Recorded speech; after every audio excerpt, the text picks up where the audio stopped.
Welcome to Wine Tripping TV's web series, Just a Taste. It's the wine review that you never saw coming or going. I'm Dan Ganshirt and he's Jeff Gaskin. Each week we bring you updates from the world of wine as well as the details you need on one wine in particular. And as promised, it's Gnarly Head week. And today we have a 2008 Gnarly Head Old Vine Zinfandel from Lodi, California. Where's Lodi? It's about 35 miles south of Sacramento and 65 miles east of Napa. Now, it may not have the cachet of Napa or Sonoma, but it's a really important region for wine production in California. Many people call it the Zinfandel capital of the world. Many more just call it Lodi. Okay, so then what makes it Old Vine Zin? Well, many of the vines are 35 to 80 years old, which is great in winemaking because as the vines get older, they produce less fruit, but the fruit is a better quality for winemaking. Oh, so only the best of the clusters are picked. Kind of like Angelina Jolie handpicks her Uber babies. Something like that. This is a full-bodied wine with aromas of black cherries, raspberries, and chocolate. The complex flavors of French and American oak with berry spice complement the balanced mouth feel.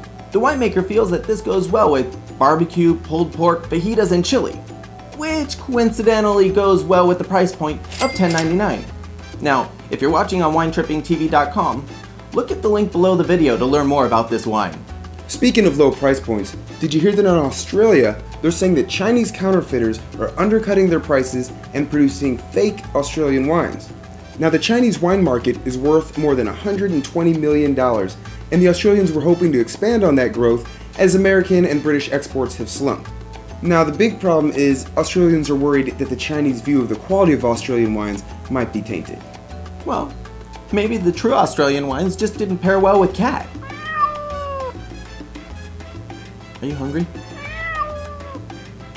A little bit. But speaking of pairing wines, India is now producing mango wine. It sounds delicious, but how do you know which curry to pair with your mango wine? I don't know, but I bet we can outsource someone to find out. Well, Yahoo News is reporting that India, the world's largest producer of mangoes, has begun to produce mango wine.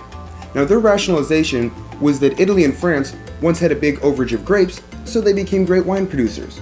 And I think that's a great business model if you have 2,000 years to perfect your craft.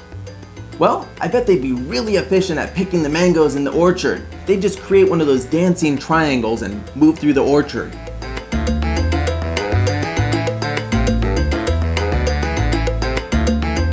Well, we intended to taste the wine, but I think it's important that we move on before Dan stereotypes another culture. Join us next week as we taste a wine from Brotherhood, America's oldest winery. As always, this is the wine review that you never saw coming or going. For Jeff Gaskin, I'm Dan Ganshirt. Now go wine tripping.